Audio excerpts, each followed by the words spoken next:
All right. Here we go. Here we go. What's up, fellas? I see y'all already in the chat. I see Third Ward, Excalibur, and Tank Johnson, who hopped on that panel last night. And I did see that Cash App you sent last night, long after the show was over. I really appreciate that. I was asleep. They say you're doing good business when you can make money when you sleep. I was asleep and I heard my phone make a little ding ding, and I woke up and was like, "What the hell?" Then a man Tank Johnson sent the Cash App while I was asleep. That felt good. That felt good. What's up, Simply Mia? I see you out there. I gotta be honest. Today I got so much shit going on in real life. I said I'm not coming on, but I didn't want to break my streak because I said every Monday through Friday, 9 a.m., no matter what, 9:10 at the latest, because that's the time that I just, even if I ain't ready, I just turn on the shit and just start talking. But yeah, today I was not having it. Today I got so much shit going on. I got to get off here relatively sooner than normal, and that's why the title is Let's Talk. I don't got exactly nothing specifically prepared. It's maybe an audience driven show. I'm putting the link out there in the chat right now. Tank Johnson, you can come on up. We can start with a recap of last show, because last show was a good one, man. We had my man Tony V was under the firing squad. And when the firing squad is Kevin Samuels and Obsidian coming at you, oh, you're in trouble. He was getting hit with all body blows.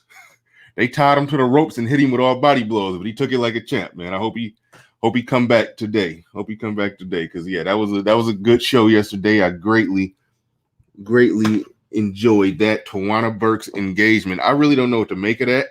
I haven't seen her husband. Somebody, I think SKC said that she was that he's over 6 feet tall. I heard Fantastic speculating that he's probably broke, and I heard a few people speculating. I haven't seen it. I don't know exactly what's going on with that. Let me get rid of this banner, and then I can start highlighting some comments from the people. Still a lot of phrases from Obsidian. He says he's the voice of the everyday brother. I feel like this show right here, this one I'm doing today, is for the everyday brother. This is, y'all can throw out the topics and we'll talk about it. I put the link in the chat starting right out. I want somebody to come up. This is y'all show today. Y'all can dictate the terms and conditions, because I don't think I'm going to be on that long, because I got so much shit to do.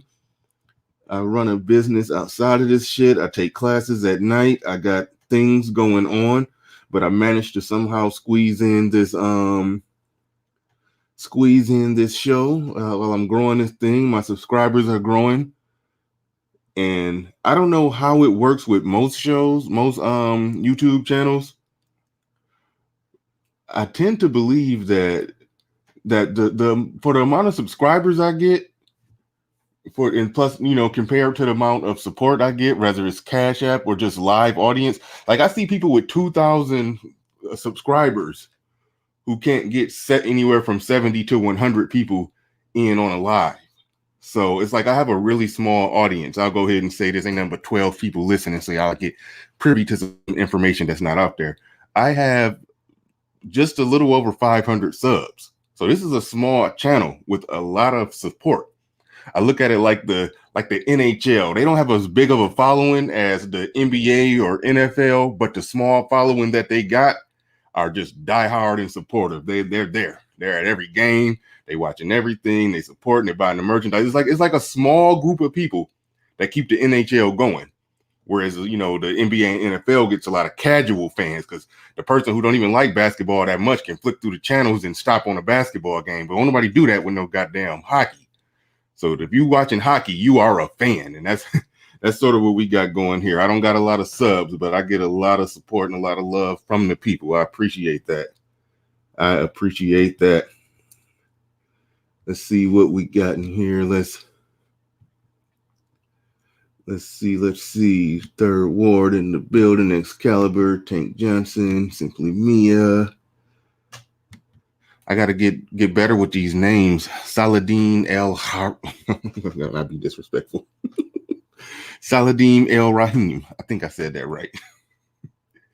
Saladim El Rahim mentioned Tawana Burke's engagement. We'll get into that, but if some of y'all got more information on that, I would rather y'all bring the information to the table than me.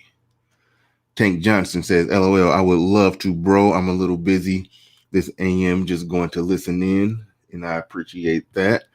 There's the link. Y'all can get on it. He says the Google Pics is the Google Pics. It's hilarious. Are you talking about Tawana Burke's husband? The pics of her and her husband. Elaborate on that. What's hilarious about those pics? I want to know, because I really don't know what's going on today. Like I said, I got so much shit going on today. Only reason I'm on the air because I didn't want to break my streak, because when I told y'all I was doing this every Monday through Friday 9 a.m., I'm not breaking it no matter what. I don't care if I just got to come on for 20 minutes and say whatever the hell. I'm going to do it just to stick to what I said I'm sticking to. Efficiency is the cheat code. My marriage to herself, though. Man, when somebody talking about Maya marriage to herself, I don't know why the hell she has to do that. I think it's the only reason I can even explain why a woman like her, who's famous, successful, and look good. Like if she was famous, successful, and ugly, I can understand that. Leslie Jones might have to marry herself. I understand that. But Maya is no excuse why she can't get a marriage. But I think what it is, she's in a position where she legitimately can't find a man on her level. And the reason for that is because back in, I think, 2004, when she was a big deal, if she wanted to be married, that's when she was supposed to get married.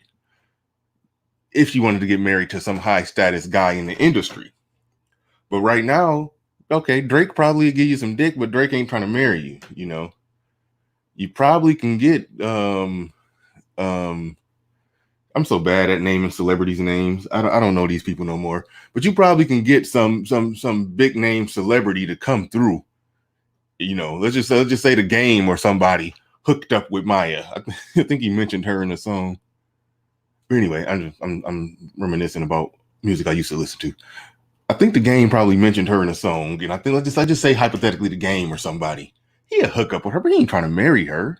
You know, he's looking at the younger, hotter chicks. If you're gonna marry some industry chick, so I think the only reason somebody like her would have a hard time finding a husband because she's holding out for the big names. You know, it ain't enough for her to just marry just a regular successful dude, making, you know, comfortably above average money. You know, somebody like her pull a guy that let's just say he owns a little company, makes $200,000 a year, above average looking cat, can do well out there on the market, but he's like, damn, that's Maya. I've been fantasizing about her since the 11th grade. You know, somebody like that will marry her, but she don't want that. Why? Because she didn't see $1 million. She feel like she got to get a man worth $1 million, but men worth $1 million got so many options. They ain't really trying to fuck with her, so she can't get that. So she not gonna have nothing at all. That's where Maya is at with that shit. And boom, January, man, just hit me with a Cash App. I greatly appreciate that. Man, y'all are the best. Y'all are the best. But that's interesting, that whole marrying yourself thing. What did I just say? Third World Columbia says, where you from, bro? I am from Michigan, a small town in Michigan, about an hour and a half away from Detroit. I can name the city. You probably never heard of it. It's called Saginaw, Michigan. I'll go ahead and put that out there. Yeah, I got too much information out there about me as is. Like I said before on the show, Bernard is my middle name. Riley is my actual last name. So yeah, I got 2/3 of my government and my hometown. Don't do nothing stupid. I know it's hackers. I know it's people out there that know how to do shit. January, man, thank you very much. Didn't you have dreads in the previous picture? You got them pulled back, or did you hack off your dreads? At least I think you had dreads in the previous picture. Maya has no kids and looks decent. Saladin El Rahim said, Maya has no kids and looks decent for her age, but she blew opportunities riding the cock carousel. Very, very possible. Very possible. SKC, I got some words for you, SKC. You talking about Bernard Riley is now a sponsor of SKC videos. I knew I shouldn't have sent you that. I shouldn't have made that video with the kid on the swing watching the community burn. I shouldn't have sent you that video because I knew you was going to build on that and start a whole video series based off that. The link in the chat already, SKC, if you want to come up, because I don't have a topic today. This is going to be a listener-driven show where I'm not going to be on very long because I got a lot of stuff to do. Because as I mentioned before, I run a small business outside of doing this YouTube thing, and I take some classes at night, and today is going to be busy. So this is a listener driven show today. So it's all on y'all. That's why I put the link in the chat early. Salahuddin. Thank you. I'm bad at pronouncing names from other, yeah, I'm bad at that. Salahuddin. I think I said Salahuddin. Okay. You can break down the pronunciation. I'll still fuck it up. But thank you very much for doing that there. I appreciate it. Goes on to say, oh yeah, all right. Yeah, like LTD song, she holding on.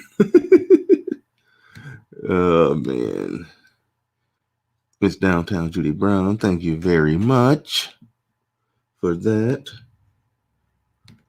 Let's see what else we got going on in here. I know about that place. Isn't that where Draymond? Oh my man, yeah, Draymond Green is from here. The former number three overall pick from the Detroit Lions came from here. Charles Rogers, and this was a while ago. I think he got drafted back in like 2004. But we've had quite a few NBA and NFL players come out this small town. Quite a few. Not all of them. Jason Richardson played in the NBA, played for the Warriors, 2-time slam dunk contest champion, came from here. His school was a rival to Draymond Green's school, even though they wasn't playing at the same time. But yeah, we had a lot of people. If you really know NFL, a lot of people don't keep up with linebackers in the NFL, but Lamar Woodley, who played for the Steelers, won a Super Bowl ring there. He was from Saginaw. So we kind of on the map. It's a small town. I be thinking don't nobody know what it is, but a lot of professional athletes just quietly came out of this small town that I'm in. Sugar G, what's up? What's happening? See you in here once again. Thank you very much. Third World be blowing them kisses. I see you playing. I see you. No, just playing. January man, yeah, pulled them back, bro. Okay. Look at that. People know about Saginaw. You can call it Sag Nasty. You from here? You from Saginaw?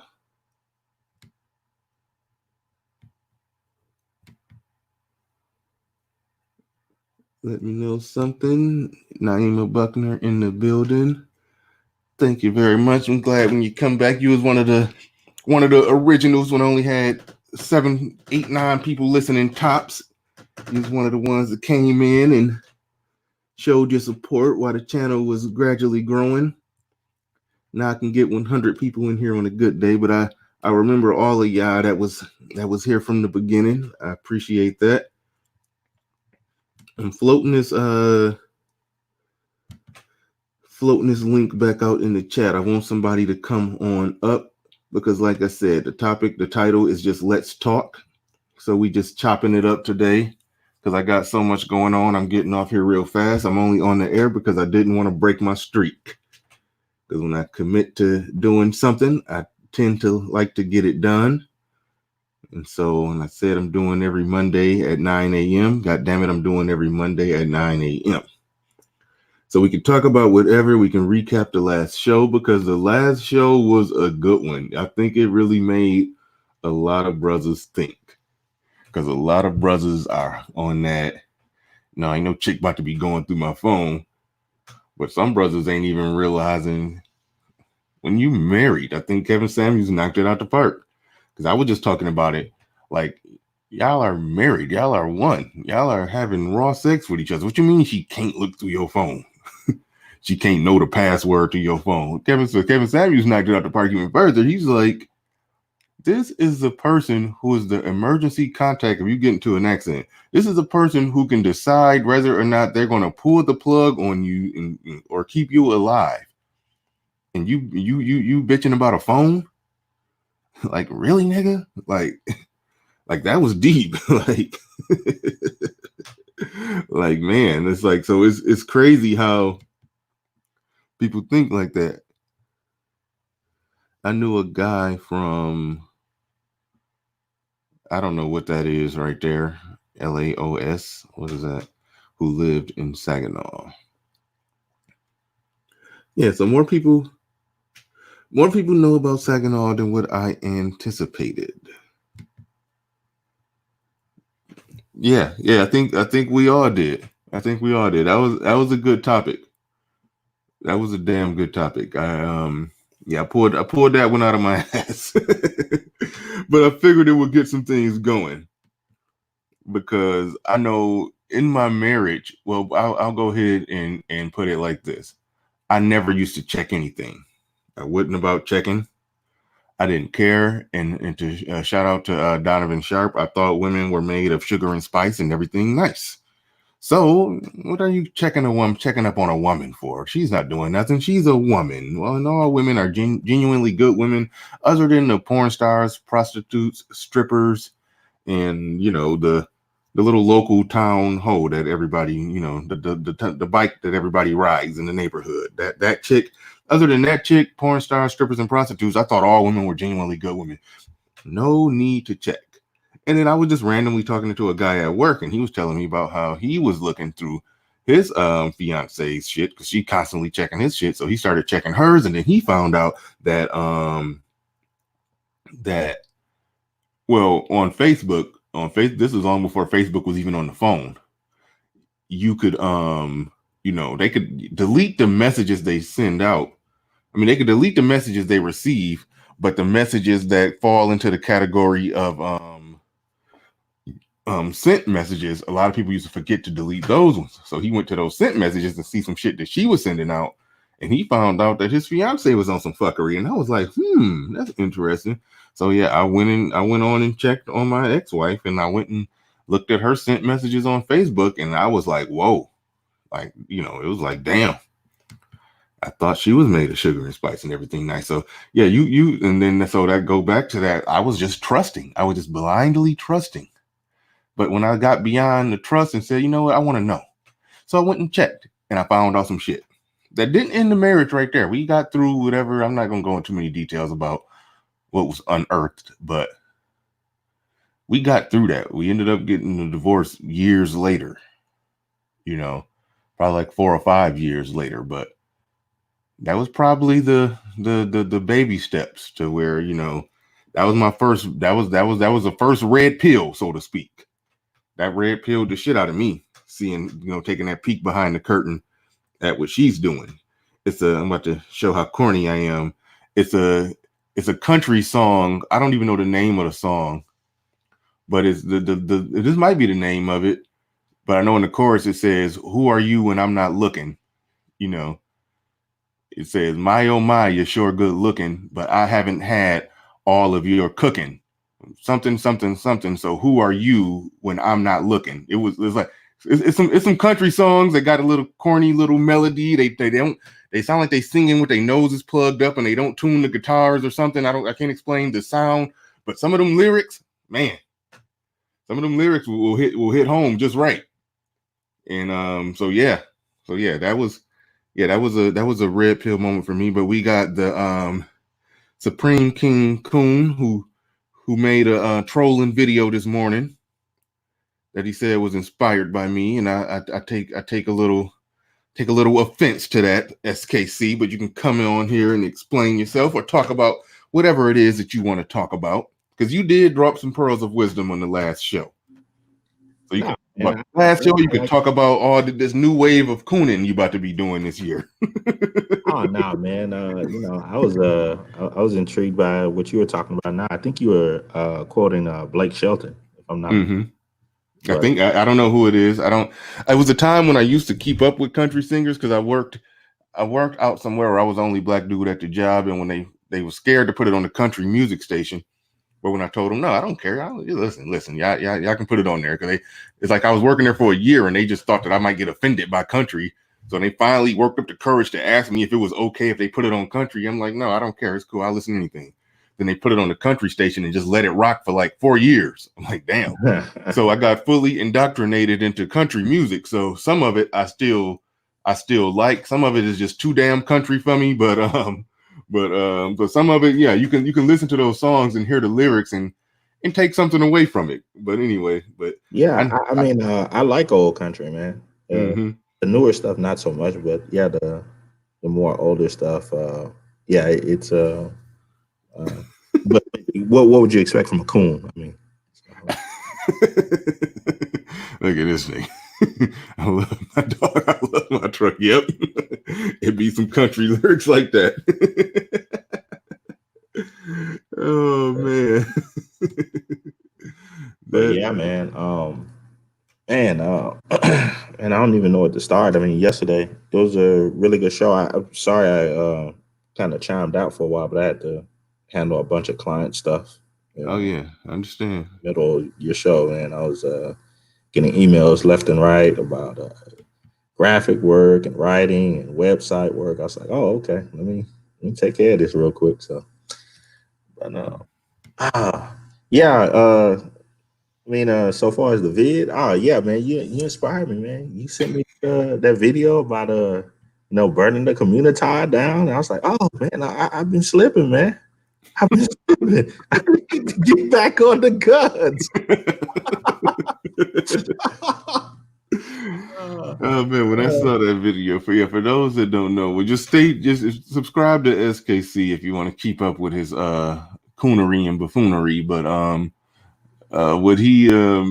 what happened, and I don't know, well, you probably had to go to FS Avenger to find the actual video of it, because I was trying to go live and I didn't even know how to properly share a screen at the time. So the picture is in my thumbnail of a little boy. He's on the swing, just swinging, living his best life. And behind him, it looked like a whole neighborhood is burning to the ground. And it was actually a video. And they put some Lever the Beaver, Andy Griffin show whistling. I don't know where that little whistle came from, but they put that in the background while the boy just on the swing in the video. He just on the swing with no care or concern in the world, with a whole neighborhood burning down behind him and everybody else looking all, panicky and worrying about it. But he just living his best life. And so I kind of edited the video. I put over the little boy's head, I put Supreme King Coon, and over where it was burning down I put Black Community, and I just sent him the video just because I knew he would get a good laugh out of it, which he did. And I didn't know I was going to inspire him to do more videos. Yeah, man, because like I call them seasons and everything, but last season, man, I was able to get out. My goal was to get out like 3-4 videos, and I matched it. I put out 6, but the production value is really high, so it takes a while to. Oh yeah, you do that. I will say this about that ridiculous video you put together. It was high production value when you just showcasing a lot of fuckery. but it was good production value. I will give you that. Well, like last year, man, it was crazy because when I first started the channel, everything just blew up overnight, man. That first channel, I got to like 2,000 subscribers in 14 days. So hold on, what channel you got that many subs on? It was on my original channel, man, until it got shut down, man. Oh, okay, yeah. I was sitting there thinking, because you don't got a lot of subs on your on your current No, channel. no, yeah, man, no, man. I had to start over and be a bit more I would say politically correct. I'll put it that way. And so, so I put the other stuff over on FS Avenger. But since I kind of found a more balanced formula, uh, Mm-hmm. I can play around with it, and we're gonna see how it goes with season 2 or whatnot.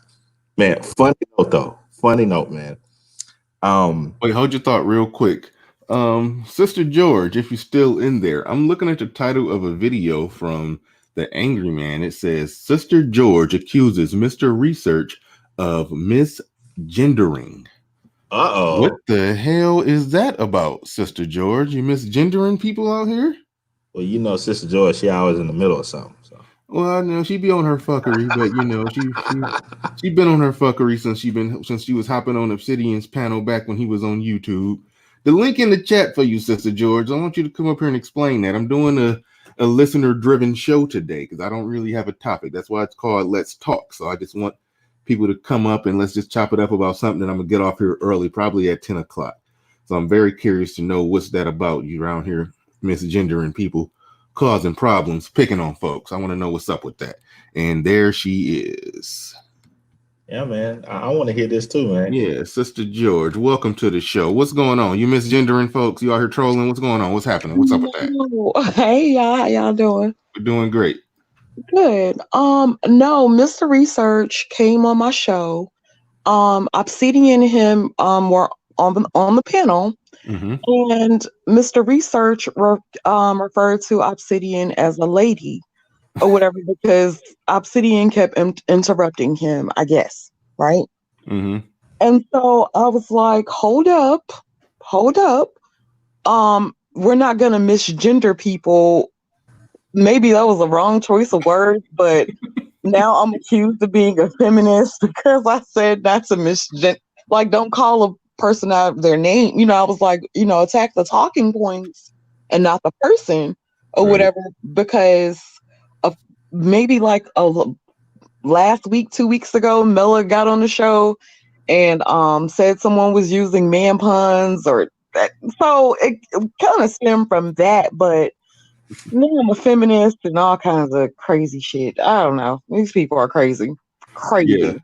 Yeah. Angry Man been kind of coming for you and Concrete Roses platform. Well, coming more for y'all talking points because y'all have been named red pill women by some, and he's been like kind of picking apart the things y'all say, saying they ain't red pill, they the same gynocentric, got the same gynocentric talking points as every woman that's ever came into this space and all of that.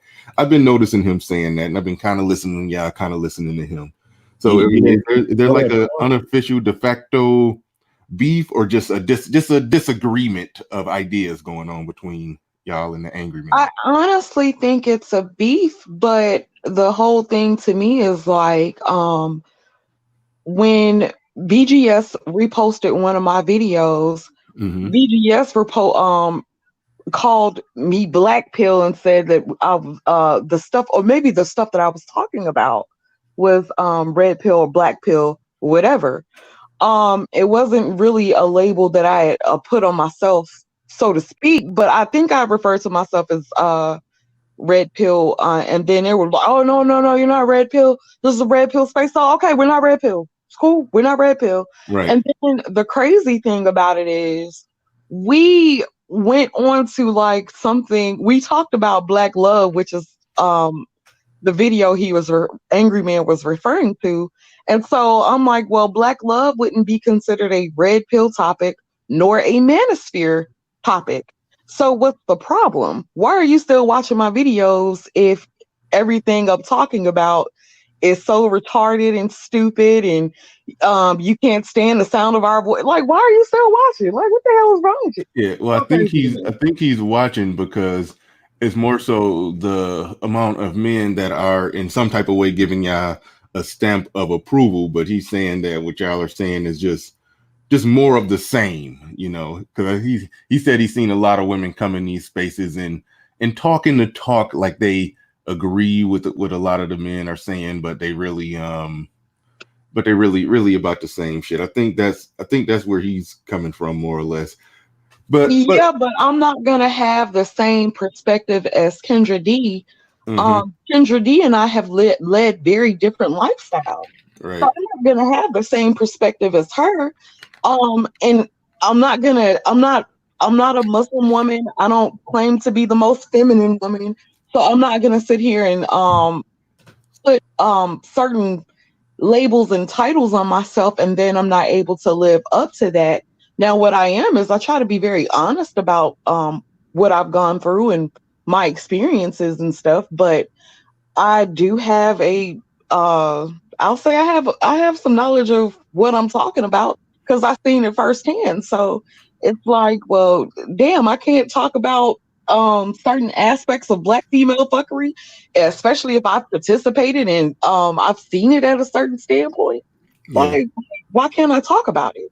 No, Sister George, you can't talk about it. You just need the video to show to just explain to everybody that you're an agent. Well, honey, because the man is now calling me a feminist, and I'm like, well, damn. Um, they've been very, very disrespectful. Some of his people have been very, very disrespectful, and I had remained very, very humble in all of that disrespect. And so it's like, well, if I use the word misgender, that makes me a feminist now because I may have misspoke on a word. Like okay, whatever. Yeah, my perspective is, feminist is, that's a strong charge to throw out there.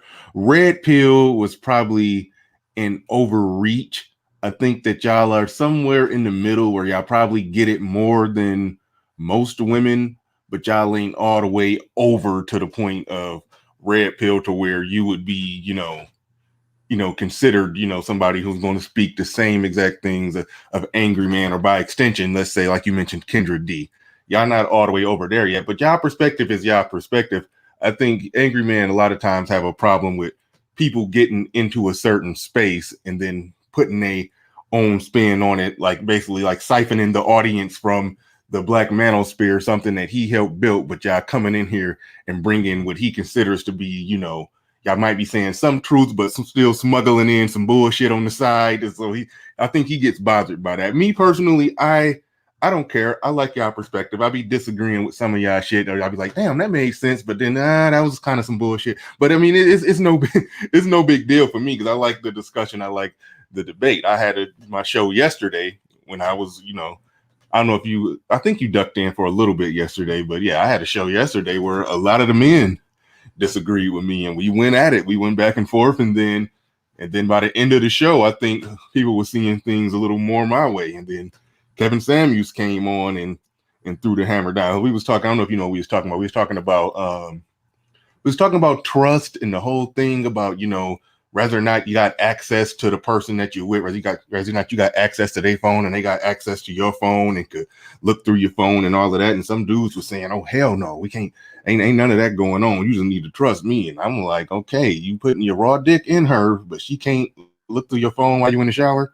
It's like that's where I was at with it. And then Kevin Samuels came on and was like, look, this is a person, if you're talking about marrying this person, this is a person that's going to be able to tell the hospital whether or not to pull the plug or keep you alive, but you bitching about a phone, and so yeah, I didn't too much understand that position, but right, yeah. So I think a lot of guys came around. So I mean, I'm all for differing perspectives, but I don't like the titles throw people off. If you label somebody red pill, then it's like, oh, they can't say this or they can't say that. If you label somebody a feminist, or that mean they must believe this or must believe that. You got to listen to what Bernard, what we decided was like, okay, well, we're not red pill. There you go. So what's the problem now? And so even with the topic of the show, of our last show was Black love, okay, we're not allowed to talk about Black love? Like, what? What are you talking? So it gets to a point, and then to be completely honest with you, we got picked up by a different algorithm that day. And so we ended up with 2,600 views 26 or 2,700 views. Most weren't from this sector. Like and we had a lot of new people that showed up in the chat, which weren't people from this space. So it was like, dude, I don't know. I don't know. But it's crazy to me. It's so crazy to me. Yeah, no, I hear you on that. I was thinking about doing a show on Black Love. Well, I got the wording of it from Game Changer. So I'm gonna try to get with him, see if I can do a one-on-one with him, because he said something, because it was a group panel full of men and they was talking about Black Love and how it was some bullshit, and Game Changer said, no, I'm for Black Love with lovely women. You know, I'm okay with Black Love as long as the women are lovely. And I'm like, that's a good topic. That's a good way to look at it. And I don't think you lose your red pill credentials if you're talking about that. Now, if you're talking about Black Love with hyenas, as they call them, or as I call them, the wild banshees over here. If you're talking about Black Love with that, then no, it's just a regular same old blue pill thing where you just getting with a woman and you eating shit dealing with her. But it's okay if you know she's reciprocating, then love can be a beautiful thing. So even with me and my red pill, if that's what the hell I am, you know, love is not off the table. So I don't, you know, some people have such a hard view of it that it's some things that they feel just can't be discussed or can't be looked into. Somebody said something about Maya marrying herself. What are your thoughts on that? Have you ever wanted to marry yourself? No, just playing. Now, what's your thoughts on Maya marrying herself? Maya's a nut basket. If that's what she came up with, if that's what she feels like, that she's a nut basket. And you know, it's crazy because you see a lot of attractive, beautiful women in that sector, and I'm talking about Hollywood, that never ever get married. And it's like with Maya is a beautiful woman, but I think a lot of women who make a lot of money or who made a lot of money aren't really willing to settle. And so when a woman's not willing to settle, she might just end up being alone. And, you know, it's a sad thing to me. Oh, what you mean by, hold on, wait, real quick, before you get in here, as you can see, what you mean by willing to settle? A lot of women don't want to date below their economic class. Okay, so but hold on, time out. You think that's settling though? I would think that she would consider that settling if she's making $200,000 a year and a man is a decent man is bringing home 75, she might consider that settling. But do you see the problem that a woman runs into? I think Maya, you know, in her hey, she had to have made over $1 million. So if her dating pool is only going to consist of men who makes what she makes or more, she's limiting her dating pool. Even if she's down to just making $250,000 a year now, she's still limiting her dating pool to about 2 or 3% of the population. And that 2 or 3% of the population, they don't care about her $250,000 a year. They only care that a woman looks good and is easy to get along with. So she's basically limited her dating pool to far less than 1% of the population. Because if I'm not mistaken, I know I'm 37 and I know she was out when she got to be closing in on 40. So let's just keep it real. Those men that's in their 30s that's making money like that, they looking at a pool of 25-year-old women that look just as good as Maya. They not thinking about Maya. So I mean, so the ones that the elite men that she wants, who she's in the market for, they're not in the market for her. But I don't think it's settling. I think it's just having a realistic view of where you're at. And if you did want to get wifed up by a man with money when you was at the peak of your fame, 25 years old and looking good and making those songs in that one video where she was rocking side to side. I can't remember what the song was, but I know she was looking good in one of them. I can't think of the song. But yeah, that was your time to get wifed up. And she wasn't doing it then, and now she's 38 talking about she's not going to, I mean, you saying that she's not going to settle. No, it's not settling. It's about having just a realistic view of where you're at. Now, it's possible she could find a guy that's making, you know, 200 $200,000 a year who's been, fantasizing about her since the 11th grade. He might be happy to be with her, but at the same time, it's kind of like if you're saying that a guy has to make that much, you're limiting yourself to 2 or 3% of the American male population. Just off the numbers, if you're talking about $250,000 to $300,000 a year, and then you got to average into the equation whether or not they want to marry somebody who's almost 40. When a man makes that much money, he has a wide open global field of options. He has 3.5 billion women at his disposal that can eat out his hand. The world is his oyster. So if she's saying that that's what she has to have, yeah, she's go ahead and marry yourself.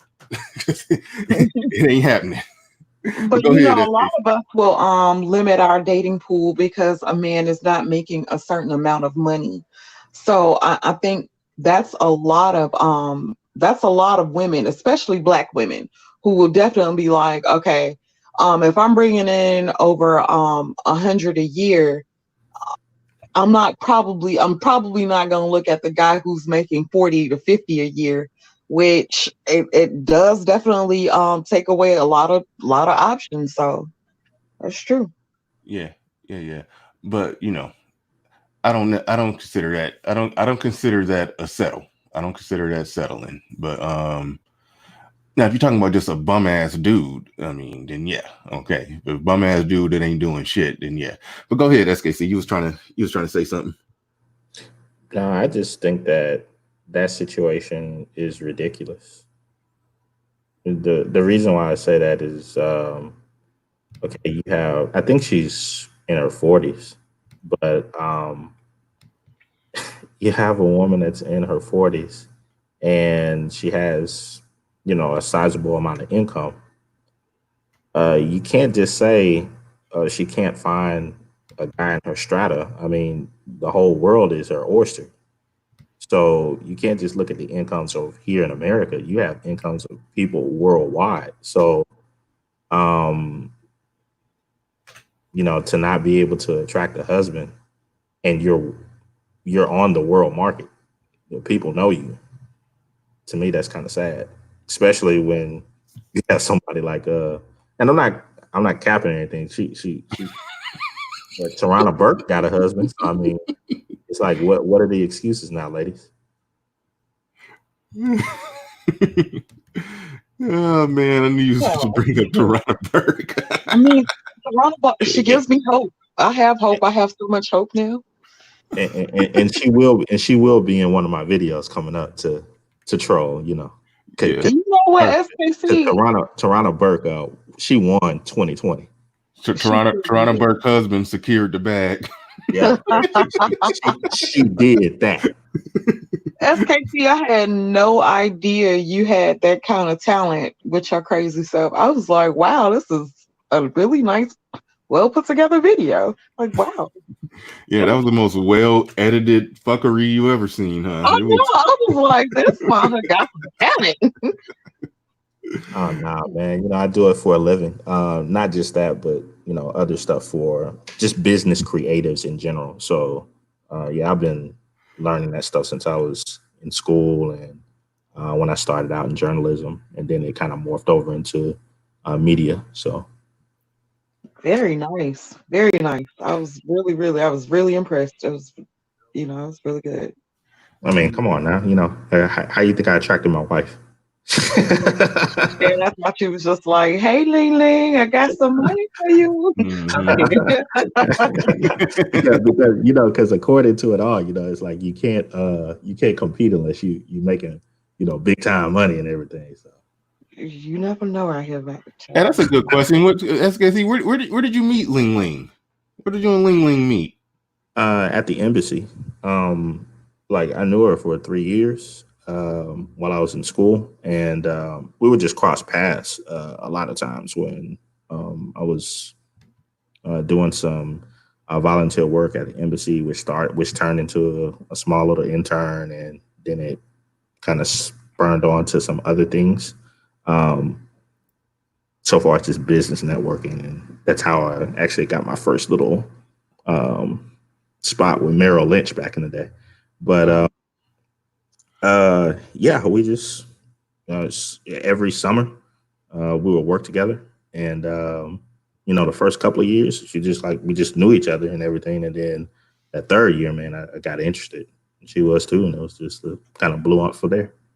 Oh, so you're telling me that? So it's not true what they said that you met her at a massage parlor where they gave out happy endings. That's My not true. Come on now. That's Come not on. accurate. That was what was out there in the streets, man. They said you met her at a massage parlor. But anyway, I didn't believe it when I heard it, but that's what they said. You know how it goes, man. You know how it goes. Tell Mrs. SKC, we still want to interview her. We ain't tripping. We'll be nice. Well, like one of the things, man, is since she works in the medical center here in Houston, and she already had some individuals to listen in to the show. There are some y'all got a few fans there, and she says the wrong thing, and there's gonna be some backlash or whatever. I got that are you. gonna try to go to HR and all that type of stuff. So she's like, Oh, okay. and then plus already she's really, really, really private. So, and I respect that, So, Miss Downtown Judy Brown, I want you to elaborate on what you mean by that, because that's not really making a whole lot of sense. That question you're asking, you asked Sister George, what does settling look like for a successful Black woman for a non-Black partner? Well, I don't understand what you mean. What would be the difference?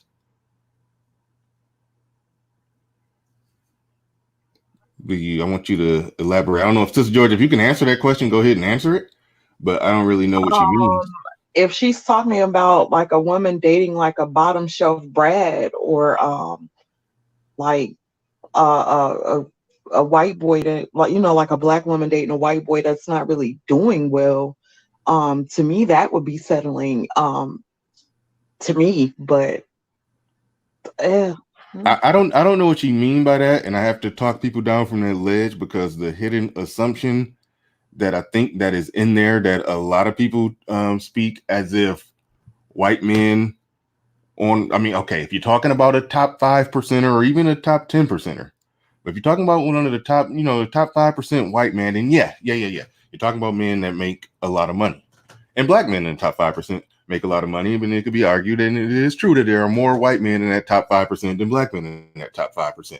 But I think a lot of people take that and extrapolate it to all white men, as if all the wealth that white people own in this country is somehow trickled down and evenly distributed amongst all white people. No, the average white guy is just a regular white guy with a regular job that works for somebody else. They're probably making about 50K. So that's why I say I don't see how it would look any different when she says, what does settling look like for a successful Black woman for a non-Black partner? It would look exactly the same way if we define settling as getting with a man that makes less money than you. The only time where it was just such a huge difference between white and Black in terms of making money is, you have to go pretty far back. I'm not even gonna comment on it, because I don't got the exact dates lined up. But I do know that I'm not even gonna get in that, because that's something that I have to do research on to really speak clearly on that. But I know right now today, it ain't that big of a difference. I always talk about how when I dated the girl from Kenya, and she told me that one time me and her, we went to eat lunch somewhere, and it was on a balcony or something like that. Not a balcony, a patio. And it was around noon, and there was a lot of white guys out there on their lunch break, just eating and talking or whatever. And she said that if we were in Kenya, it would be a lot of Kenyan women just circling around like vultures trying to sit at the table with those white men. And I was like, damn, why? But then she broke down and explained the difference between, Western money and Kenyan shillings. And I'm like, okay, their money is worth 100 times more. So yeah, then that's a dynamic where, the difference between white and Black in terms of money is so obvious that, yeah, they see a white man, it's like a celebrity, a rich person just walked in the building, or they see anybody who's from. Well, I got a question for you. They see a Black man from America, a celebrity or a rich person just walked into the building. But when you're talking about people here in America, the average Black woman, she gonna meet that white guy. Chances it's a chance she might make more money than him, or she might make her little 40K and he might make his little 50K. I mean, like that's America. So I don't understand. Maybe she's about to elaborate on what she meant right here. She said many Black women limit their choices based on income and may consider it settling. I want to know her perspective on if there's a difference with other social groups. Still not clear. Do y'all know what you're talking about? I still don't get what you're saying. I think I know what she's saying. It kind of goes along with the question that I have in mind as well. I guess how do you put this? I'm gonna sound contrarian, but okay. Is it settling if the person makes you happy? To me, no. If a person makes you happy and you're happy, then no. But I think with women, there's a ego thing with getting with a man that you make more money than, and you really having to contribute like to the bills and stuff, because it's a big thing, I think, within the Black community to say that, okay, no, I don't pay all the bills at my house. I pay maybe 30% of the things at the home, but I get to do whatever else I want to do with my money. I think that's a big thing to say in the Black community. But if a woman is paying like majority of the bills because she's the breadwinner, so to speak, I think that's looked down upon within our community. Well, the reason why I asked that question is because sometimes we compare normal everyday people with the celebrities and their incomes, and to a certain extent it's like, once you get to a certain income level, at what difference does it make whether a person is making 10 million, another person is making 100 million? It's like, okay, what great significant lifestyle difference is that? I think you have a really good point, but I was always told by my people, your marital business is your marital business. Nobody should really be into like how much a person makes in what your household does. That should be within your household, in my opinion. So if people are happy, then people are happy. So I kind of feel you on that. Like, if they're happy, what is it anybody else's business? But when women talk about it, like if you have a conversation, like if I have a conversation with my friends and we're talking about monies and stuff like that, and like what they would pay and stuff, women feel some type of way if a woman doesn't have to pay any bills and she gets to do what she wants to do with her money. Women kind of get jealous about stuff like that, in my opinion. Mm-hmm. And I think it's more ego driven to say it makes a woman feel some type of way if she's paying all the bills and the man is not able to contribute as much. But it's not to say that he doesn't do anything for their household, but I think the aesthetics of it from a woman's perspective is a big deal, though. Like, well, he don't pay this, he don't do that. Well, what is he doing? He ain't got no ambition. He only make 50,000, and you make this. Why did you choose him? You could have got somebody, But she couldn't, though. You say she could have got somebody that made the 150 she make. No, she probably couldn't, though. See, that's the thing. But we'll lie to each other. We'll sit here and lie to each other and say, well, girl, you could have got you a man doing that. Well, you should have dated a guy making this much. I would never date a man who ain't making such and such and such. We'll sit there in front to each other. No. You what you're really saying is y'all will sit there and deliberately sabotage your friend's relationship. That's what you're saying. Well, but there's a side note. Hold on, real quick. Tom. Shit. I'm trying to figure out who this is. I don't want to use your government name, but Thomas Thomas, first name Thomas, last name starts with the letter R. I don't want to use your full government name because the Cash App shows up as your actual first and last name, and I don't see a YouTube name, a name that's similar to a YouTube name on here. So I don't know who you are that sent this Cash App, but thank you very much. I greatly appreciate it. But post in the chat so I can see who you are, because I don't know who this is, so I can properly acknowledge you. But yeah, thanks for this Cash App. What I will say on this topic, it's a weird situation that women are in, because there was a time when women made up such an extremely small percentage of the labor force. They didn't want that. They didn't like that. They fought for that to change, which was good. I understand it. Y'all don't want to be, stuck. Y'all want to have options in your life. That is perfectly understandable and acceptable. I get that.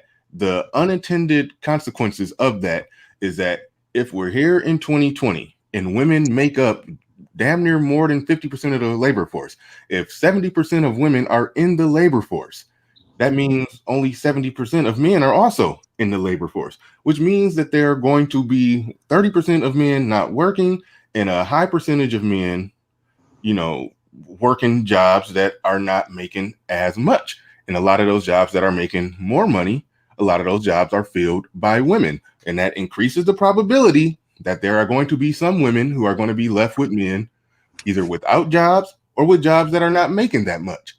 So it's an unintended consequence that there will be a percentage of women that won't get that guy that they want, who makes the money that they want, because so many jobs are filled by women. That's why where it worked before, women didn't like it, but it worked before when women barely worked and men occupied all those jobs.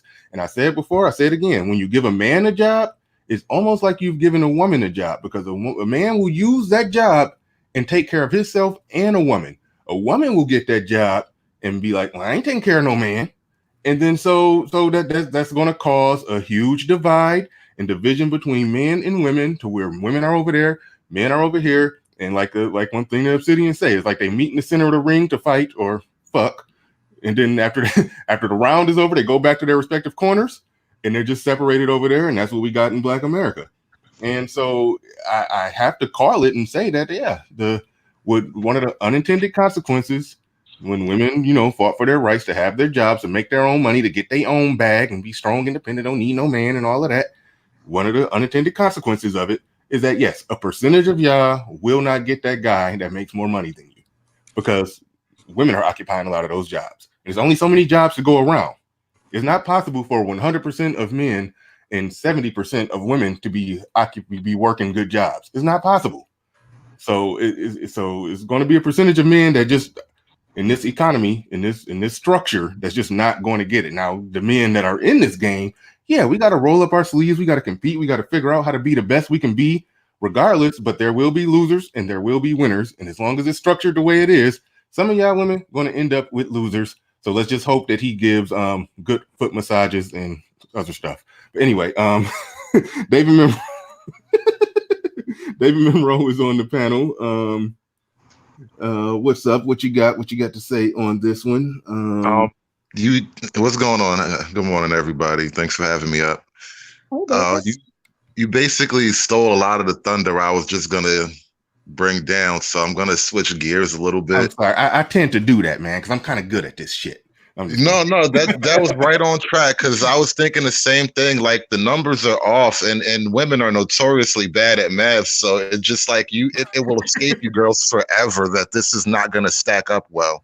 So that being said, there's another thing going on too, and Obsidian has kind of made it his little quest at this point, and I kind of commend him for it, because it's something I see in my personal life. Like, I think my family is going through this right now in our own way, but we are in the era of severe family disintegration.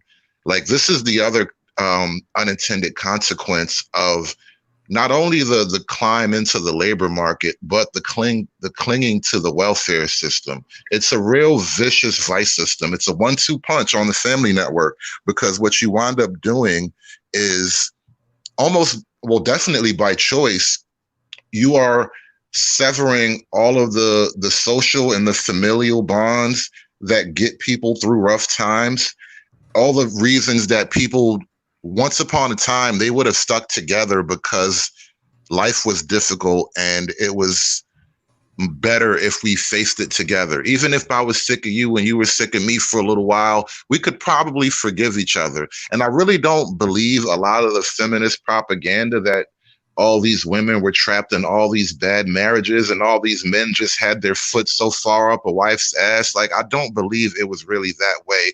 Our country couldn't have grown and prospered and developed as well as it did and had all of these like little cutesy traditions that we did if it was always that bad. I think things had their spurts and pockets of darkness, but it couldn't have been just this constant like brutality that the feminist propaganda likes to mythologize.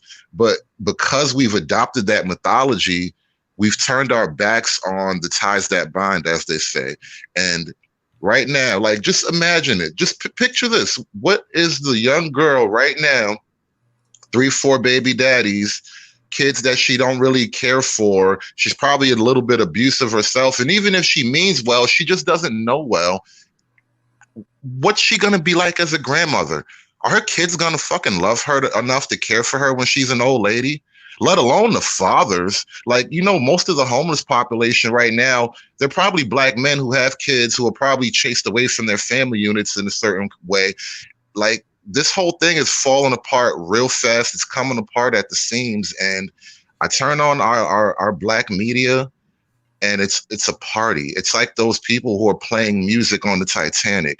Remember when everybody's scrambling for the lifeboats, but you got those 4 guys, and they made a decision. It was really fucked up if you analyze that scene. They made a conscious decision while everyone's going around to lifeboats and scrambling in their little fights all over the place. These guys are just saying, you know what, fuck it. Let's play some Mozart. And that's what the black community is doing right now. And this shit's fucking stupid. Cool in the Gang would have been unplugging shit. All right. I want to read Miss Downtown Judy Brown comment. I hope y'all got that Kings of Comedy reference. That was an old Steve Harvey joke. Talking about the black band playing while the ship going down. But anyway, Miss Downtown Judy Brown says, y'all women wanted this, folks to death. That literally gave no dog in the fight a generation or two prior. You're right about that. And I don't like to say y'all women wanted this. I normally say a generation of women walked away from that deal, and then now this is the result of it. I'm not about beating up on a 22-year-old girl who was born in 1996? I don't know. 98? I don't know. I'm bad with math right now. It's too early to do math, but you get the point. Somebody born in the 90s ain't have shit to do with what women did in the 70s. I completely and totally understand that. And that wasn't the point that I was making. I wasn't blaming women today saying, yeah, I wanted this. I was trying to point out, I thought I made it clear that the unintended consequences of it is a situation where there will be less men employed and there will be a higher percentage of men working jobs that may not very well be enough in this current climate, in this current economy, to pay 100% of the bills. And having this high percentage of women in the labor force is what essentially does that. I thought I made that point clear, but it wasn't about just beating up on women today, because y'all were born in the world that you were born in. Well, Bernard, you can hold on real quick. They can make personal choices about what they're going to do in this world that they find themselves in. But yeah, y'all didn't create this world. Y'all just live in it. So I'll give y'all that point all the time. Oh, go ahead, Dave. The truth of what you said is so like severe that when people talk about like solutions to the black community, the solutions to that reality are so counterintuitive, it would escape most people. Like, the solution to that problem is to stop helping women. Mm-hmm. And who dare think like that? Uh-oh. I do. Yeah, me too. I got no problem coming on a panel and triggering all these nice ladies, but we need to translate this to the real world on a political scope, and that's the next fight. Like, I really think that's if men of the manosphere see our ideas translate into the real world, it's going to amount to something like that. The political reality of stop helping women. You will truly be independent for the first time ever, and you'll fucking hate it. This is what I said would be a possible solution. This will never happen. I'm not advocating for this, but if women truly want to be taken care of by men, okay, quit your job, go move back home with your mom or mom and dad or wherever, and don't give away your vagina to anybody, and make it to be to where the only way that your vagina becomes available if a man is coming to that door offering marriage. If every woman did that, Right. men would have to show up, resources in hand. One step further, you don't even need to go take care past of high you. school. How about that? You don't even need to go past high school. What more could you learn in life to get a husband after high school? It's it. You've learned everything. Oh, no. But yeah, the phase 2 of that plan, even if the women today don't want to do that, okay, if that's the world that you want to see exist, okay, when you raise your daughters, just raise them up, teach them the tricks of the trades of being a good wife and a good mother, and then just let them live at your house. Don't go beyond high school, like you said. Guard their virginity and their vagina like it's the I don't know, the fucking Temple of Doom, like the I'm mixing up Indiana Jones movies, the Holy Grail. Then they had to go through a cave to get some little sacred something. Guard it like that. Guard it like How that. are they gonna guard those urges though? Jesus Christ. And therein lies the problem. And this is Y'all why women should not be hold on. alone raising the kids. Y'all want this world that y'all complain about. Y'all love it. You love to have your freedom. You would rather take a bullshit ass job making $35K and have your freedom and get to hop on whatever random dick you want to hop on than to just submit to a man that makes $50K. You would rather have it like that. I can hear Obsidian somewhere on his mic saying, "Big juicy God." Saying what? What? What is he saying? Big juicy. Oh yeah. You know what I think? I think as a woman, just as that biological reality, you girls intuitively recognize that sex is such a huge power level boost for you that any opportunity to leverage it, you will defend it in all kinds of ways. You'll do the whole mental, what do you call it? The mental hamster wheel thing. You're just going to come up with all these kind of rationalizations to justify exploiting your sexual realities. Somebody take that. I was okay. Well, hold on. While you think on what you was watching, I think he's about to say something, Danielle. Let's real quick, because I'm looking at my likes and the likes are not looking good. It is 81 people watching, 42 likes. That is horrible. We batting under 50% on that. We got to get that up. We got to get those close. We got to get that 81. Okay, it just bounced up to 45. I don't got Obsidian on, but SKC here. So that means some people are hate watching. So, but we still, even with just SKC here, we should be able to get it up to 60. Now, if Obsidian was on, I can understand it being at 50 where it's at right now, because he got a lot of hate watchers. But SKC, I've been good today. I know, but you just draw in a crowd of hate watchers who just watch it just to hate the show. You do that. But here's the deal. Yeah, let's get these likes up. I think I probably see a few new people in here, so subscribe. I do this every morning, Monday through Friday at 9 a.m. So like and subscribe, bang the bell, hit the Cash App, do all of that good stuff right there while you're at it. But let's for damn sure, if we don't do nothing, get these likes up, because that's looking bad. 80 people watching, 56 likes. Thank y'all for bumping it up 10 since I've been talking right here, but let's get it up a little more. I know there's got to be some people watching that haven't hit the like button. Like I said before, this is a listener-driven show. I didn't have a topic, so we just shooting from the hip with the topic. So if you got anything that you won't discuss, throw it out in the chat or come up here on the panel. I just dropped a link in there. Danielle, you was about to say something, but I've been rambling. You probably forgot what you was going to say, but if you do remember, go ahead. Well, I must be going, but thank you for having me and listening to my side of the story, so to speak. Oh yeah, no, all day, all day. I always enjoy your perspective, even though I do be listening close. And you like to tell the truth, but smuggle in a little fuckery. So I be listening you real close. I'm on you. I'm on you. I'm on to you, Danielle. I mean, do you still go by Danielle, or do you just prefer Sister Joyce? I still be calling you Danielle. It's either or. I Okay. realized, when I came to the space, I came in with my real name, and I'm like, that wasn't very smart. And Right. so, Yeah, yeah, 'cause people be all on your Facebook and shit.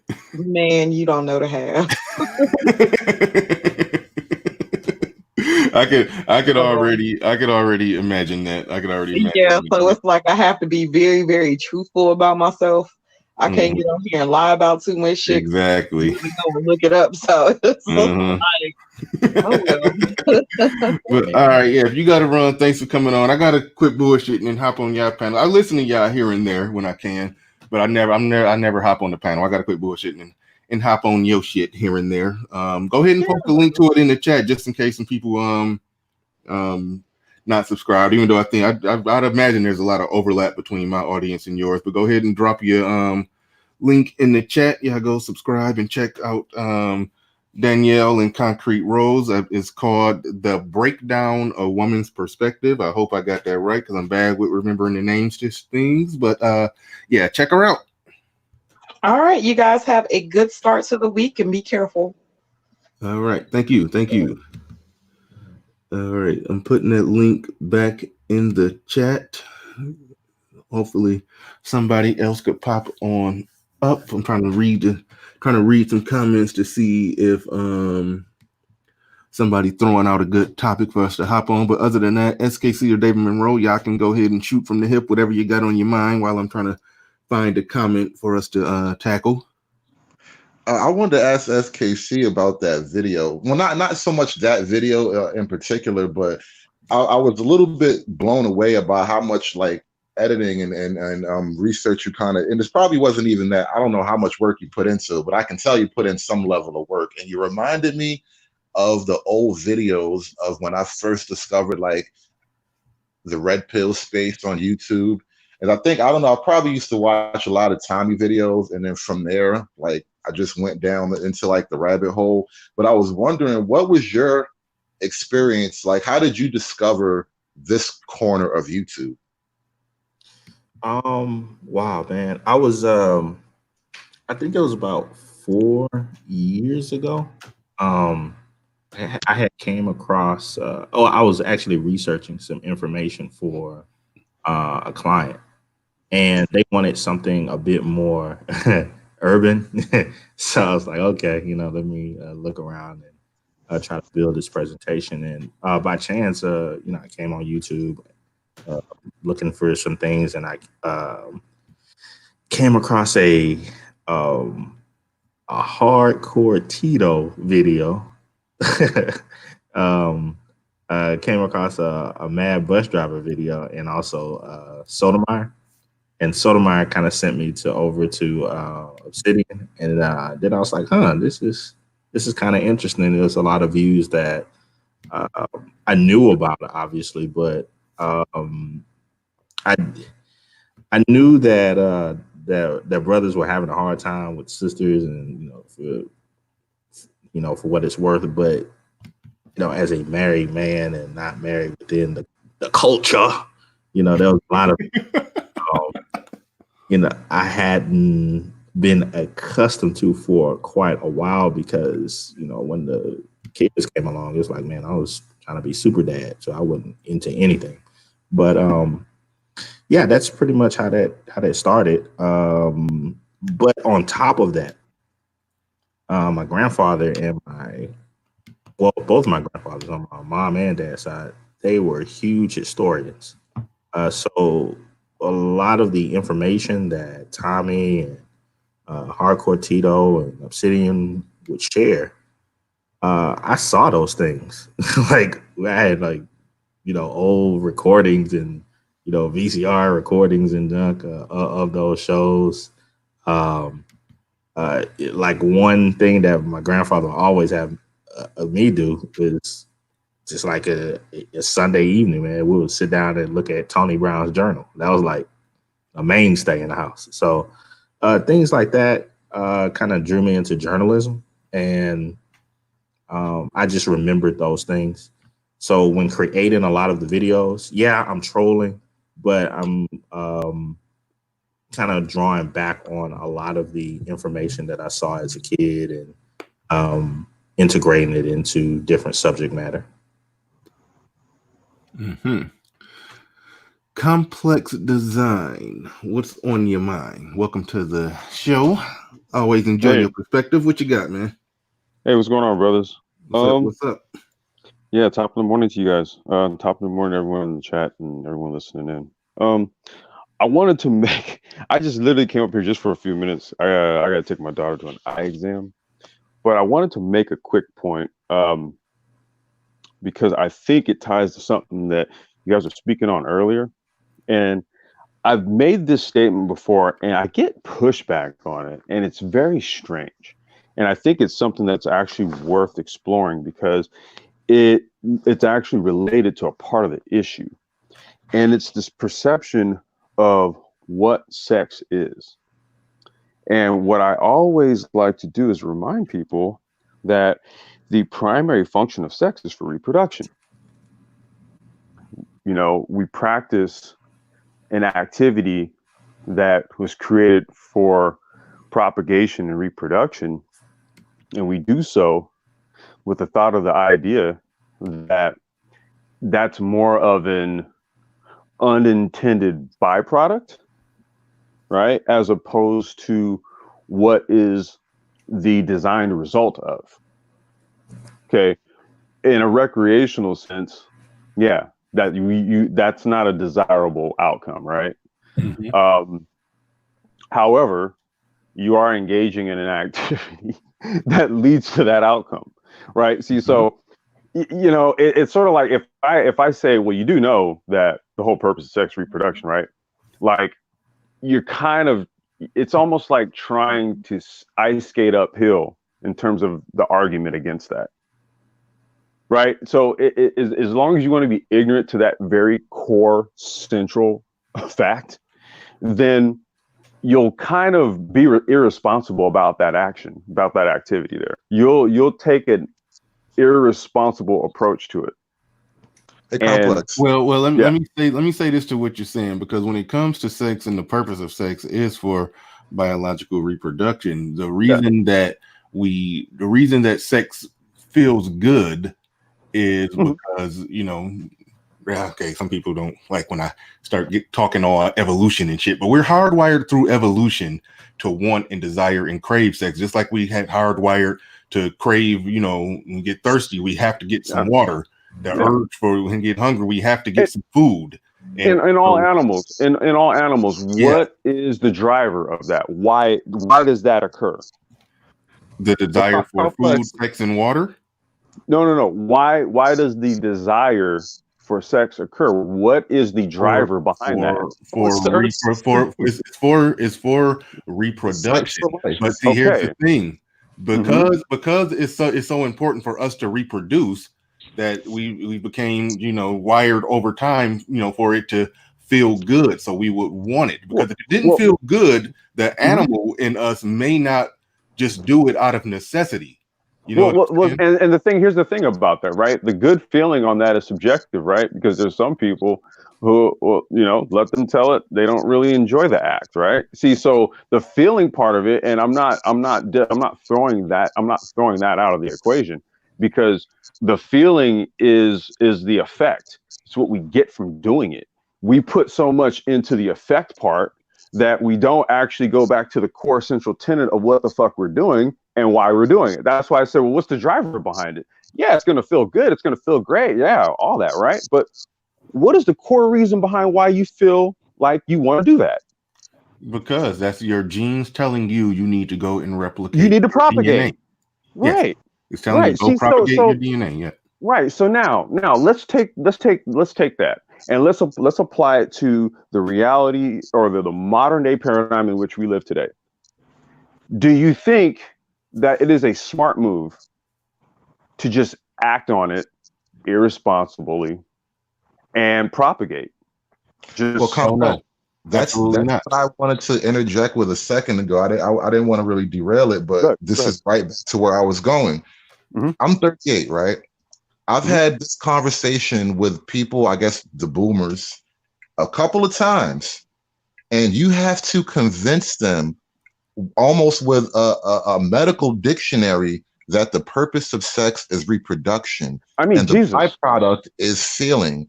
And they will swear to you that the whole purpose of sex is feeling. It's like there's been a whole What the f- generation brainwashed. Yeah. It's dumb Free as hell. love, man. Like, what Free the love. fuck? Well, what the fuck ever, dude? Okay, free love, and then you got this shit, and then you wonder why you got it, and then when you give like a simple biological premise for sex, they want to argue against it, and you're like, dude, wait, hold the fuck up, dude, wait, hold on, really? You do realize animals have sex, right? And do they have it for the same reasons humans do? I don't think so. You know, if you Okay, point out so- monkeys do it okay, too, so they what's- get highly what's the- upset. Okay, so Huh? Complex. Hold on. So what's the final conclusion here? Because okay, two people get married. Yes, they want to have kids, but they don't want to pop out a baby a year. So in the other 365 days of the year that he's not impregnating her, we're going to assume at least half of those days or a third of those days they're just They're fucking gonna have for fun. sex. Yeah. So people, so are you anti fucking for fun? Dude, my wife and I had an abundant amount of sex. We only had one child though. It's called being responsible. Exactly. No, I'm with you on that, but it sounds like I wasn't. And no, this is simple. This is actually very simple. That's what's killing me. It's actually very simple. It's very simple, but I guess I'm just not. Okay, I understand the science behind it. That yes, sex is for biological reproduction. Right. It also feels very good to have sex, to bust that splendiferous nut. It feels very, very good. Crack feels good if you smoke it. Wait, what? So okay, so I'm just trying to get. So what you're saying is, it should not be the end all be all of your existence. That's the problem. I agree. I agree with that. I agree with that.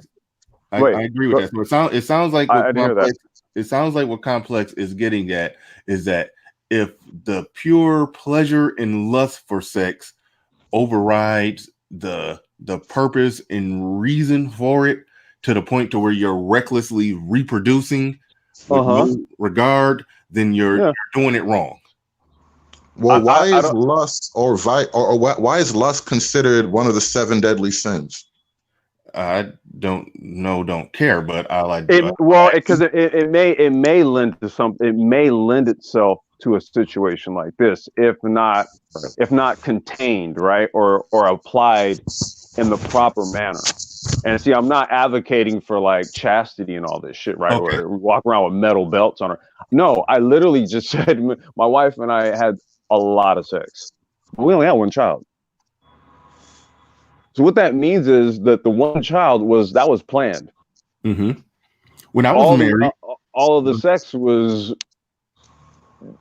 when we looked at each other, I was like, "Yeah, let's go." I mean, you know what I mean? This is all I'm saying and that's in the context of a relationship between a husband and a wife.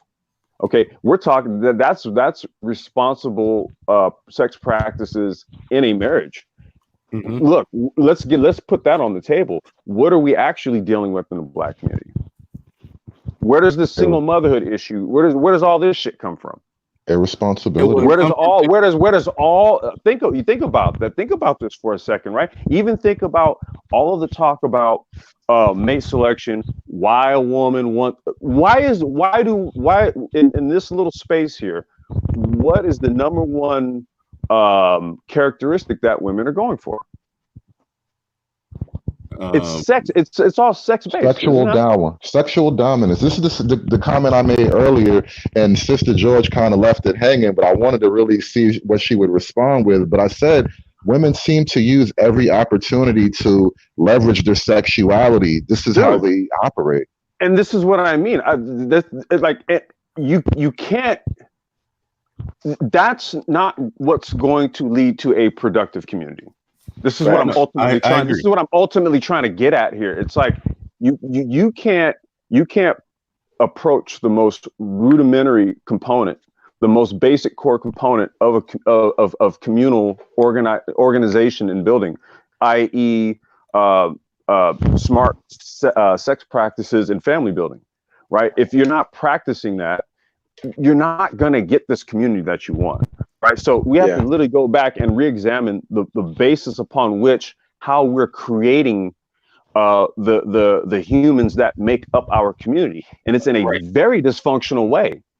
No, I got you 100%, and that's one thing I said. And they charge me with I'm gonna get you right in here in a second, Gab. But I get accused of being. I got called Black Hitler one time when I was saying that I believe in quality over quantity. If we can get rid of the reckless the birth of children, and let if the majority of Black children were born into a situation where it was planned, our numbers would decrease, but we would have more quality. But you'd have higher quality people. We would do better. Just like the Asians don't have high numbers, high quantity. They got high quality, and they have a over 84% in wedlock birth rate. I'm all for that. Where people lose you complex is because it sounds like you were trying to turn us into robots. No, listen, this is the problem. No. This is the problem, dude. We have hold your thought. I do gotta say this because Obsidian is on the air on Mixler right now. He normally steps to the mic at about 11. Obsidian promoting me and giving me his stamp of approval is a big part of the reason why I even have an audience. So I tend to yield to Obsidian when he's on the air out of respect. I'm going to get off the air. So we're going to hop off here at 11. I'm going to post a link to Obsidian's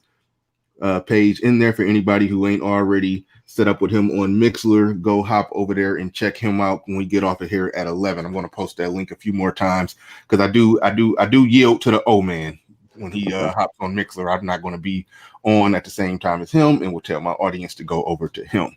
Go ahead and finish your point. I forgot who was talking there. Complex. Me. I'm just gonna make this last point. Because I got to hop off anyway. Here's what we got to get out of. We got to get out of this Hegelian dialectical form of thought, right? Where it's just A or B, yes or no, hot or cold, right? There's nuance to this. It's you guys are taking this free love, right? It's either free love or chastity. Like, dude, no one's saying that, dude. All I said was be fucking responsible. Jesus Christ. Exactly. Like, dude, don't jump off a goddamn cliff just because I say be responsible. Like, what the hell? Yeah. Unfortunately, in this climate, Jesus, you got to be careful when you word it. You got to be a damn. No, you know what? No, well, you know what we got to do, Bernard. You know what we got to do? We actually need to be more intelligent. We're not gonna do that. Be fucking intelligent, dude. I'm using plain English. Right, and there's a thing called syntax. It's the words that you string together to make a point. And I put words together purposely because I want you to get the point. Don't take it any other way from what's being said. Yeah, but you're responsible. That's it. I have a knack for wording my points and my arguments just right to where it's impossible for somebody to straw man them because I cover all the bases. But I know straw manning. Yeah, straw manning in the Black community is done way too much, and what's not done enough is critical analysis. And with that, I'll bid you guys adieu.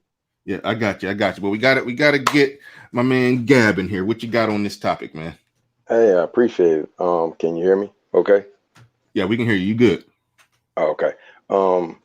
I think y'all are hitting on something that I thought was kind of always missing. With respect to the talk of sex, I think we have cheapened the fact that human beings have a couple different modes, maybe several modes that we operate on. This is the conversation of sex for pleasure or sex for procreation, whereas we don't know that the animal kingdom is just sitting around having sex for fun. But we often will compare ourselves with nature at the beast level, and we're it's not comparable. And I think we get lost in trying to pair that up. It's apples and oranges. because we're leaving out the fact that humans, obviously, there's an abundance of information that says we don't operate like the rest of nature. There's something else going on with our abilities. You know, something like that image and likeness of God thing. And so when we start to recognize that we have choices, we don't just operate on instinct. We create culture and we decide what it should be. We make condoms, we make birth control so that we can have that pleasure that we want. Bingo. And be responsible. We Yeah. operate that way. We create the culture that we need to secure survival for the long term. And so, you know, I think we should be operating collectively, as you guys are on the panel now, to create something that is beneficial. Like Complex has been saying, bruh, if it's not beneficial, stop doing it that way. Change up the way that you're doing it. You know, if we see something has been trapping us, you know, and hurting us, and a system is created to do just that, and people are using it to trap us, then hey, let's do it the other way. Let's be responsible. Right on. And it seems to be some kind of pushback in some certain spaces here about that. It's very confusing. Yeah, well, this is what people don't like. They don't like when you make an argument that sounds like you're saying don't have any pleasure in life. That's why I was going back to Complex, and I'm sorry, sometimes with a lot of us black folks, you have to make sure you word your argument perfectly to make it clear. Like when you say you brought up condoms, like it's so many different forms of birth control, birth prevention, all of that. You can use condoms. And I had to realize when I was single, you know, after my marriage from 31 to 35, I had to get to a point to where me and a woman is having sex, we're using condoms. If we get to the point to where we're not using condoms, she has to be on birth control. If she's not willing to get on birth control, then our little casual sex arrangement isn't going to last much longer, you know. And then I ultimately ended up in a relationship with the woman who's, you know, she makes sure she stays religiously on birth control. And I'm closing in on 40 pretty soon. So I've had my kids. She doesn't have kids and doesn't want kids. So I'm about to get snipped down there. I know some people, you know, disagree with that, but I get over 40. I know. A lot of people, especially a lot of Negroes, ain't with that. Anybody about to neuter me. Yeah. But anyway, no, I'm done. You know, I got you know, my kid's about to be grown before I know it. So I'm not about to start over changing no diapers. So I'm retiring. I'm retiring my little soldiers down there. they coming home from the battlefield. But I feel you. But yeah, so I'm like, the pleasure game is still very, very vibrant in my life. But when people feel like you're trying to take pleasure off the table, they get real uptight. But you got to make it. That's why when you're making those arguments, you got to make it clear. I'm not saying you can't go and have a good time, but it's no excuse to be running around serial impregnating women nowadays. They've been purposely avoiding the sense that people have been making about that. I've heard the argument already about this pleasure, but be responsible thing over and over again. Obsidian makes that point over and over again. And there's an avoidance of accepting that because I believe, honestly speaking, it looks like too much like responsibility. And we running and avoiding responsibility, man, and making excuses for something that we've already done.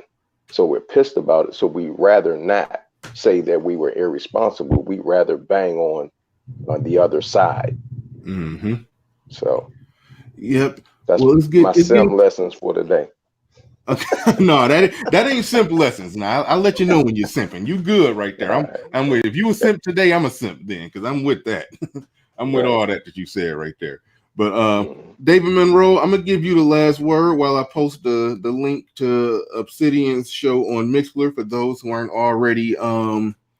already set up over there. Just a couple clicks away. Just click on it. Probably just got to type in a name and an email, and then you're good to listen to the old man over on Mixlr. Go check him out. As I said, I always get off the air when the old man comes on, out of respect to Obsidian. for basically giving me his stamp of approval and promoting my show on his show, and brought a lot of his audience over here to me. I'm going to get off the air when he get on the air. So go check out the old man. He probably should be stepping to the mic within the next few minutes. So check him out. But David Monroe, as we get ready to get off of here, you got the last word. So go ahead and get it. Thanks for giving me the last word. I think I would just close out by reminding Black men especially, I think it's apparent now, the government is not our friend. The government has almost never been on our side, going back to probably the Civil War. It was a war over Black men, and one government was against us. So we need to keep in mind that the most free you can be is without government over your head. So small government, less government is the solution for most of our problems in the Black community. And that's what Black men should focus our efforts on, small government. All right. That will be the last word. Head on over to Mixlr. We are out.